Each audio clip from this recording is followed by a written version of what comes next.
Around 150 million years ago, imagine standing on a Jurassic floodplain as the Earth shivers beneath approaching sauropod footsteps. The shaking grows stronger. Trees sway and necks rise above the conifers like moving towers crossing a green inland horizon. This was not one oversized animal surviving by chance.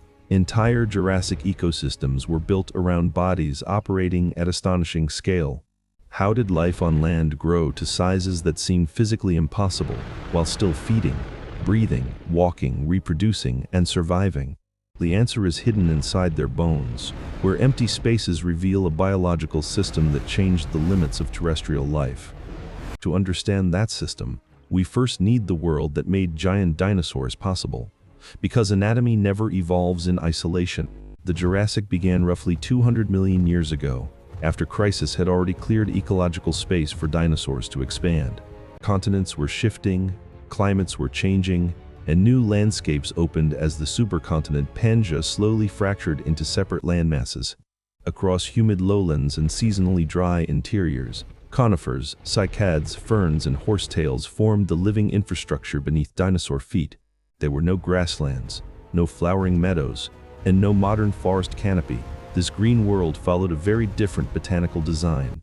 Yet that unfamiliar vegetation could support immense herbivores, because giant bodies solved feeding problems in ways smaller animals could not. Size itself became an advantage, allowing long-necked dinosaurs to process huge volumes of low-quality plant matter through enormous digestive systems. That scale also created danger, because every mouthful, step, breath, and heartbeat had to work across a body measured in tons. Gigantism was not a single trick. It was a chain of anatomical compromises, each making the next extraordinary increase possible. The first link in that chain began beneath the feet of the giants, with the planet slowly being pulled apart. During the Jurassic, rifting continued between pieces of Pangaea, reshaping coastlines, rainfall patterns, river systems, and the distribution of habitats. Warm greenhouse conditions generally prevailed, although Jurassic climates varied greatly by latitude, geography, season, and the changing arrangement of continents. Sea levels rose and fell, shallow seas spread across some regions, and moisture reached landscapes that had once been deeply continental. Where water lingered, floodplains renewed themselves with sediment, creating broad feeding grounds where vegetation could recover after herds passed through. Elsewhere, seasonal drought tightened the rules of survival, forcing animals to move, conserve resources, or exploit foods others could not reach. The world kept changing. A giant that depended on one valley or one plant could become vulnerable when climate shifted. Mobility therefore mattered, especially for sauropods capable of crossing large distances between feeding areas, water sources, and seasonal refuges. Fossil trackways suggest that some sauropods moved in groups, though herd structure probably differed among species and across different ages. A moving herd transformed the landscape, trampling soil, opening vegetation, spreading dung, and carrying nutrients between feeding zones. Their scale was ecological, not merely anatomical. Giants changed riversides and forests simply by eating, walking, resting, and passing through. Yet a productive landscape alone cannot explain why mammals never copied this formula and became 100-foot-long terrestrial browsers. The puzzle points away from climate as a complete answer and toward the distinctive body plan dinosaurs inherited and refined. That body plan began with upright limbs, efficient movement, rapid growth, egg-laying, and respiratory anatomy unlike any living mammal. Each feature reduced one constraint, while creating new opportunities for size to increase across generations without requiring one miraculous mutation. Before those mechanisms make sense, however, we need to examine the fuel entering this machine: Jurassic plants, swallowed by the tunny. A sauropod did not browse a modern meadow. It fed among conifers, seed ferns, cycads, horsetails, and fern-rich ground vegetation. Many of these plants were fibrous and chemically defended, yet abundance can matter more than quality when digestion happens inside a vast gut. Sauropods carried small heads for their body size, a design that reduced the weight suspended at the end of long necks. Those heads were not built for mammalian chewing, so food could be cropped quickly and processed later inside the digestive tract. That changed the economics of feeding. Less time chewing each bite meant more time collecting food across a wide vertical range. Long necks expanded that range further, letting an animal sweep through vegetation while moving its enormous torso comparatively little. A neck could reach upward, sideways, or downward, depending on species, posture, habitat, and the plants available in that moment. This was feeding by geometry. Each extra meter of reach opened new leaves without forcing several tons of body to follow. Some sauropods likely specialized at different browsing heights, reducing direct competition even when multiple giant species shared the same floodplain. In the Morrison Formation of western North America, several sauropod lineages lived alongside Stegosaurus, Allosaurus, and other dinosaurs. That diversity suggests the ecosystem offered many feeding niches, from low fern patches to branches far above smaller herbivores. The giants did not need richer food than every competitor. They needed reliable access, enormous capacity, and time for fermentation. Inside the abdomen, microbial digestion could extract energy from plant material, while sheer gut volume buffered the limitations of each mouthful. Food was only one half of the equation. The larger the body became, the harder it was to carry the machinery. The next breakthrough was therefore not in the stomach, but in the skeleton, where weight began disappearing without sacrificing support. Sauropod vertebrae were engineered by evolution into complex structures of struts, cavities, and thin walls rather than solid blocks of bone. Many of those internal spaces were associated with air-filled respiratory tissues, leaving a distinctive signature called skeletal pneumaticity. The effect was simple but powerful. A long neck could remain large in volume without becoming proportionally massive in weight. A lighter neck reduced the muscular burden of lifting and stabilizing the head, making extreme reach less mechanically expensive. The bones stayed strong. Internal braces distributed forces through the vertebrae, combining structural support with remarkable reductions in unnecessary material. This architecture resembles a biological truss, using shape rather than solid mass to resist bending, twisting, and compression. Birds preserve a living comparison, because their respiratory system includes air sacs that invade parts of the skeleton in many species. Sauropods were not birds, yet their pneumatic bones point toward a related dinosaurian respiratory heritage with deep evolutionary roots. That connection matters because moving air efficiently through a giant body is harder than simply making the bones lighter. A huge animal produces heat, consumes oxygen, and must ventilate tissues across distances that increase as the body grows. Mammalian lungs use tidal breathing, moving air inward and outward through the same pathways during each respiratory cycle. Bird lungs work differently, using air sacs to help maintain largely one-way airflow through rigid gas exchange tissues. Exactly how sauropod lungs functioned remains reconstructed, rather than observed, but fossils strongly support extensive air sac systems. If their breathing shared important bird-like features, those systems could have supported both efficient gas exchange and lighter bodies. Here, the mystery tightens. Giant size was not merely about adding tissue, but about removing weight from the right places. Even a perfectly light skeleton would solve nothing if a sauropod could not grow from a hatchling into a giant quickly enough. Fossil bone microstructure shows that many dinosaurs grew rapidly compared with typical living reptiles, though growth rates varied among species. Sauropods began life surprisingly small, emerging from eggs that were tiny compared with the bodies adults would eventually carry. Egg-laying changed the reproductive equation because mothers did not have to support increasingly gigantic offspring inside the body. A female could produce multiple eggs, spreading reproductive risk across many young rather than investing everything in one enormous newborn. Most hatchlings probably faced brutal odds, vulnerable to predators, drought, disease, and simple competition for food. Growth became the escape. Every successful year could push a young sauropod toward sizes that fewer predators could challenge. Bone tissue records periods of rapid deposition, suggesting that juveniles in some species reached substantial size within years, not centuries. That pace demanded constant resources, making productive habitats and efficient feeding essential during the dangerous early stages of life. The young lived different lives. A hatchling could occupy foods, shelters, and predator relationships unavailable to a towering adult. As bodies expanded, ecological roles changed with them, creating several functional animals during one lifetime rather than one static niche. This flexibility may have reduced competition between generations, because juveniles and adults did not always need identical habitats or food. Reproduction, growth, and survival therefore formed another linked system, converting small eggs into animals weighing many tons. Yet rapid growth creates another problem. More active tissue means greater oxygen demand, greater heat production, and greater respiratory challenge. That returns us to the hidden machinery inside the body, where air could move through spaces no mammal possesses. Pneumatic cavities occur throughout the vertebral columns of many sauropods, especially in the neck and trunk, though patterns vary. These cavities indicate connections with air sacs, extensions of the respiratory system that could occupy spaces around and inside bones. The result may have been a torso and neck threaded with air, reducing density while helping ventilate a very large animal.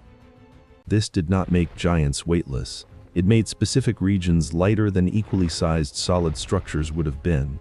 That distinction matters, because sauropod legs still carried enormous loads and required dense, load-bearing bones arranged beneath the body. Evolution was distributing mass strategically, light where reach mattered, strong where weight met the ground, efficient where oxygen crossed membranes. The body became a compromise map, with each tissue paying only the structural cost demanded by its particular job. Air sacs may also have helped manage internal heat by moving air through body regions beyond the lungs themselves. Researchers still debate details of sauropod physiology, yet the combination of pneumatic bones and dinosaur relationships makes respiratory air sacs compelling. This is the central reveal. The giants may have succeeded not through brute strength, but through a body partly built around air.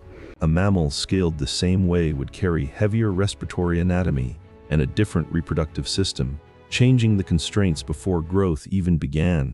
No single feature explains sauropod gigantism, but air sacs fit into a larger package that repeatedly weakened the barriers to size. Small heads, long necks, rapid growth, egg-laying, upright limbs, huge guts, and pneumatic skeletons worked together rather than separately. The impossible body was therefore not one invention. It was the accumulated consequence of many ordinary advantages reinforcing one another. Once that package existed, natural selection could explore sizes that terrestrial vertebrates had never reached before, and may never reach again. Being gigantic still meant carrying every tonne across uneven ground, so sauropod limbs became columns positioned directly beneath the body. Their feet spread forces into the substrate, while thick limb bones resisted compression during slow, repetitive steps across floodplains. They were not lumbering failures. Trackways show purposeful movement, and their skeletons reveal animals built for sustained terrestrial locomotion. Speed was limited by scale, yet survival did not require sprinting when sheer body size made most adult attacks dangerously difficult. Momentum became its own force. A moving sauropod could cross mud, shallow channels, and open ground with extraordinary physical presence. The ground answered back. Each step transmitted load through joints, muscles, tendons, and broad feet before returning energy into the next stride. Long tails helped balance the trunk and neck, keeping the center of mass aligned over a stable four-limbed platform. Different sauropods carried different proportions, so there was no single giant template despite the shared long-necked silhouette. Brachiosaurus, for example, had relatively long forelimbs and a high shoulder profile suited to a distinctive feeding geometry. Other sauropods held bodies lower and distributed reach differently, showing that gigantism supported diverse solutions rather than one perfected form. Biomechanics placed limits everywhere. Bone strength, muscle force, joint stress, circulation, and balance all became harder as dimensions increased. Yet, increasing size also brought benefits, including predator resistance, digestive capacity, thermal stability, and access to distant vegetation. Gigantism persisted because its advantages could outweigh its costs in landscapes capable of supplying enough food and water. The body had reached a workable balance, but life at this scale was never independent of other animals sharing the same ground. Among those neighbors stood a plated herbivore whose silhouette advertised another solution to surviving the dangerous Jurassic world. Sauropod trackways sometimes preserve parallel movements, suggesting group travel or repeated shared routes across soft ground near rivers and lakes. Whether every species forms stable herds is uncertain, but grouping could offer young animals protection and improve movement through familiar corridors. A herd also multiplied environmental impact, stripping vegetation along broad fronts and leaving disturbed ground for new plants to colonize.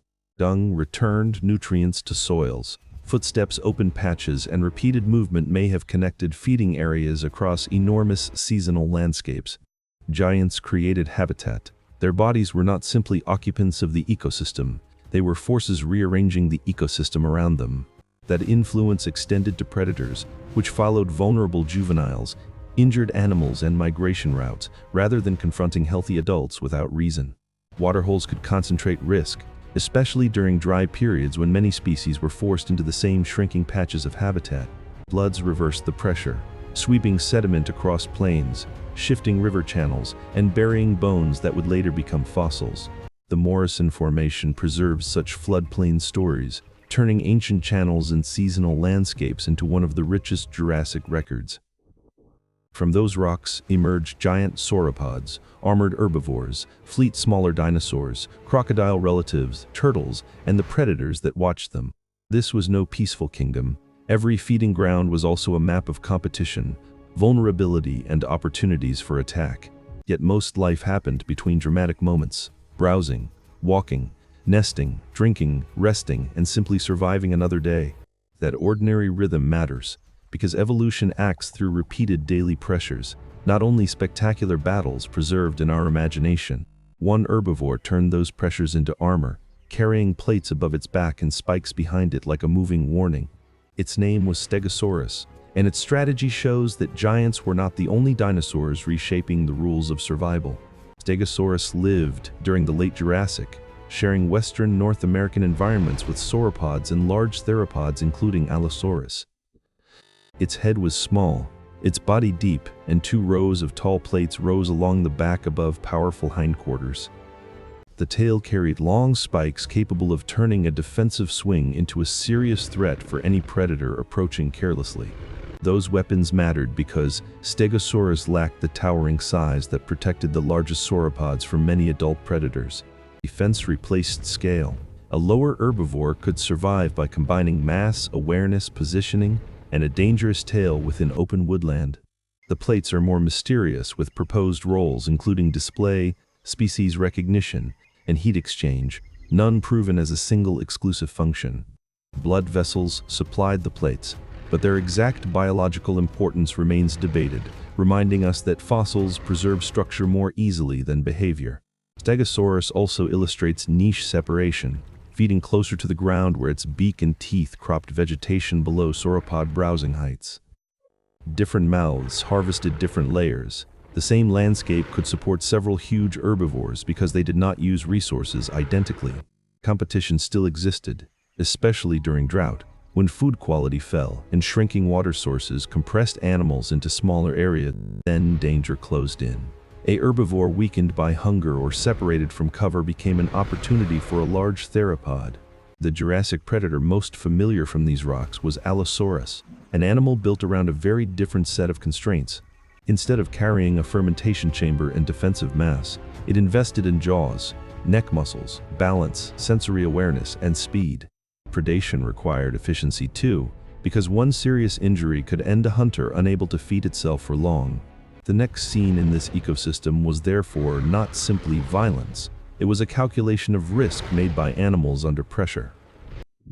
Allosaurus was a large theropod of the late Jurassic, common enough in Morrison rocks to dominate our picture of its predators. Its skull was lighter than a solid block, filled with openings that reduced mass while preserving surfaces for muscle attachment. Sharp, serrated teeth sliced flesh, while a flexible neck helped position the head during repeated strikes at struggling prey.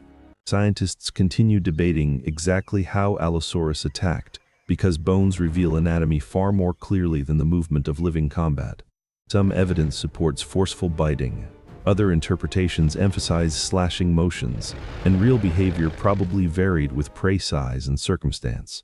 Predators choose weakness. Juveniles, isolated animals, injuries, bad footing, and exhausted individuals can matter more than theatrical head-on confrontations. Against a healthy adult sauropod, caution would be sensible because one misplaced step or tail movement could break a predator. Smaller sauropods were different. Their growing bodies offered vast food rewards without the full defensive mass of mature giants. That pressure may have made growth itself a survival strategy, pushing young sauropods rapidly toward a safer size class. Predator and prey shaped each other, not through intention, but through generations of failed attacks, successful escapes, and inherited variation. Allosaurus also faced competition from other theropods, scavengers, and members of its own species around carcasses and hunting opportunities. Evidence for coordinated pack hunting remains uncertain, so dramatic social hunts should be treated as possibilities rather than established Jurassic routine. A lone hunter could still exploit landscape, concealment, and timing, especially near riverbanks, forest margins, or crowded watering places. Every attack existed inside the same energy budget governing herbivores. Calories gained had to exceed the cost and danger of pursuit. That shared accounting turns the Jurassic from a monster gallery into something richer, an economy of bodies, resources, and risk. The largest adults dominated attention, but Jurassic ecosystems depended heavily on young animals, small species, insects, fish, and countless unseen organisms. Eggs hatched into vulnerable juveniles, and many would never approach adult size, feeding predators and scavengers throughout the food web. Small theropods hunted prey beneath the notice of sauropods, while pterosaurs crossed skies and aquatic animals filled rivers and lakes. Turtles, crocodile relatives, amphibians, and fishes occupied waterways, linking terrestrial giants to food webs that extended underwater. Plants anchored everything, converting sunlight into tissue that moved upward through herbivores and eventually into predators, scavengers, and decomposers. Nothing was wasted for long. A fallen giant became an island of nutrients feeding teeth, microbes, insects, and soil. That recycling helped replenish landscapes repeatedly stripped by large herbivores, closing loops that kept productivity moving through difficult seasons. Even dung mattered, transporting partially digested plant material and nutrients across the paths used by animals over enormous distances. The ecosystem was therefore larger than its celebrities, and gigantism only worked because countless smaller processes remained reliable beneath it. This is where scale becomes deceptive. The biggest dinosaur depended on organisms too small to notice, from gut microbes to decomposers. Remove enough of those quiet partners, and enormous bodies become liabilities because their resource demands leave little room for ecological failure.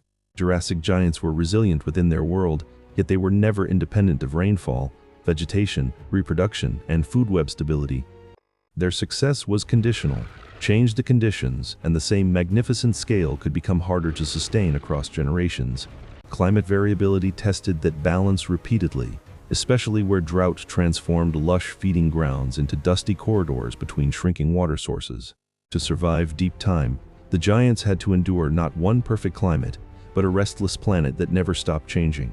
Seasonal drought could reduce forage, harden soils, and crowd animals around rivers where competition and predation intensified together. Heavy rains could then arrive, swelling channels, eroding banks, and spreading fresh sediment across the same exhausted floodplain. Cycles of disturbance created renewal, because floods destroyed local patches while also delivering water, nutrients, and open ground for plants. Fire may have occurred in some Jurassic landscapes, but its frequency varied and should not be imagined as a constant burning backdrop. Storms, droughts, floods, and erosion worked at different scales, ensuring that no herd could treat one feeding ground as permanent. Movement was survival. Following water and vegetation could be safer than waiting for a familiar valley to recover. Trackways cannot give us every migration route, but they preserve moments of direction, speed, grouping, and behavior across vanished surfaces. Bones add another layer, recording injury, disease, growth interruption, and recovery inside individuals that survived long enough to leave evidence. Some skeletons carry healed damage, proof that Jurassic life included long recoveries, as well as sudden encounters with predators. A giant body could survive wounds that might overwhelm something smaller, yet healing still demanded energy from an already expensive organism. The costs never disappeared. Gigantism worked because many biological advantages compensated for those costs across favorable environments and long lifespans. When conditions worsened, selection did not care about grandeur. It favored whatever body plans continued reproducing under the new pressures. The Jurassic lasted tens of millions of years, long enough for lineages to rise, diversify, shift ranges, and disappear. No single landscape represents the entire period, and no single sauropod captures the full experiment in giant dinosaur evolution. To see that wider experiment, we have to leave one floodplain and cross oceans, islands, forests, and continents. Jurassic ecosystems stretched across a planet with different latitudes, coastlines, climates, and dinosaur communities, connected by evolutionary history rather than uniform scenery. Sauropods diversified widely, while theropods, stegosaurs, smaller ornithischians, and early birds occupied different combinations of habitats around the world. In late Jurassic Europe, island environments created ecological conditions, unlike the vast continental floodplains, familiar from North America. In what is now Africa, giant sauropods and formidable theropods inhabited landscapes recorded in rocks far from the Morrison Formation. China preserves feathered dinosaurs and early birds from Jurassic deposits, revealing experiments in insulation, display, and flight among smaller-bodied relatives. The sky was changing too. Pterosaurs had already mastered powered flight, while feathered dinosaurs explored pathways that would eventually produce modern birds.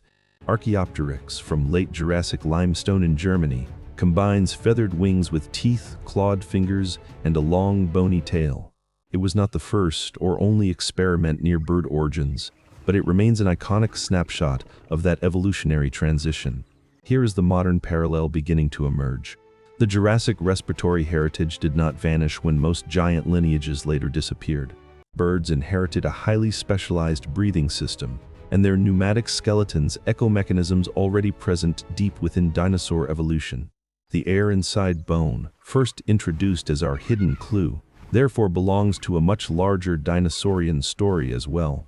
Giants exploited that architecture for size, while smaller descendants would use related features for lightness, endurance, and eventually extraordinary flight. Evolution reused old machinery for new purposes, proving that a structure does not belong permanently to the role that first made it useful. That flexibility is why the Jurassic matters beyond spectacle. It was a laboratory producing body plans with consequences still visible today. Yet the age itself would not last forever, and its ending came without one dramatic asteroid or single global execution. Around 145 million years ago, the Jurassic gave way to the Cretaceous through gradual geological and biological change. There was no single worldwide catastrophe marking the boundary comparable with the later asteroid impact at the end of the Cretaceous. Continents kept separating, seas changed, climates shifted, and dinosaur communities reorganized as new lineages expanded and others declined. Sauropods survived the boundary, but their communities changed, with different groups becoming prominent in different Cretaceous regions. Stegosaurus disappeared before the famous final dinosaur extinction, while other armored herbivores would later develop very different defensive designs. Allosaurus also vanished, replaced by new predatory lineages as Cretaceous ecosystems developed their own combinations of hunters and prey. The giants had not failed. Evolution simply continued, carrying successful traits into new bodies while abandoning combinations that no longer fit. This is deep time's central cruelty. Dominance feels permanent only when viewed from inside a single lifetime by temporary observers. Across millions of years, even the most successful body plan becomes a temporary answer to conditions that are themselves temporary. Jurassic gigantism was one such answer, astonishing not because nature broke its rules, but because evolution found ways around several constraints.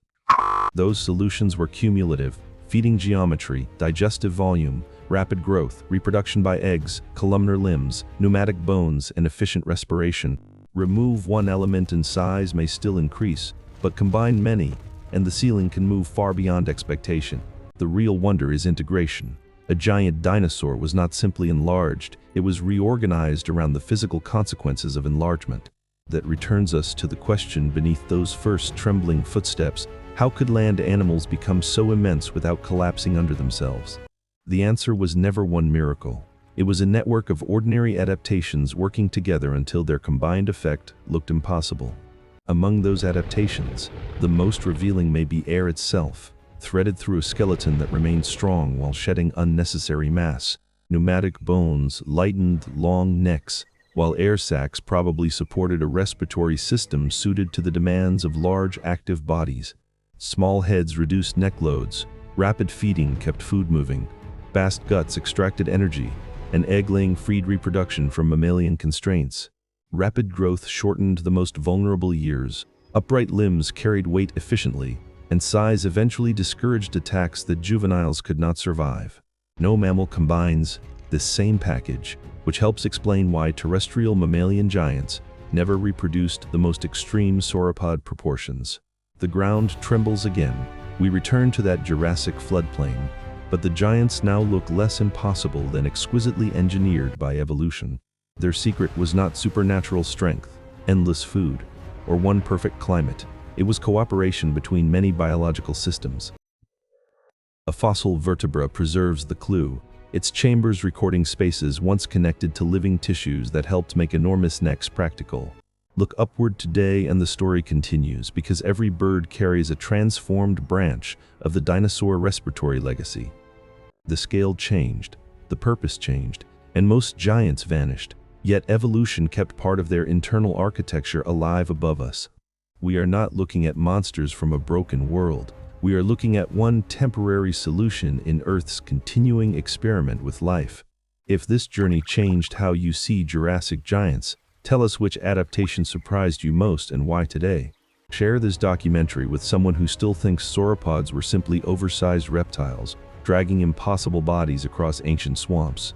Subscribe to Aeon Earth for more journeys through prehistoric worlds, where fossils turn deep time into stories we can still read. Our next journey begins where another vanished world left its clues, waiting in stone for us to follow them.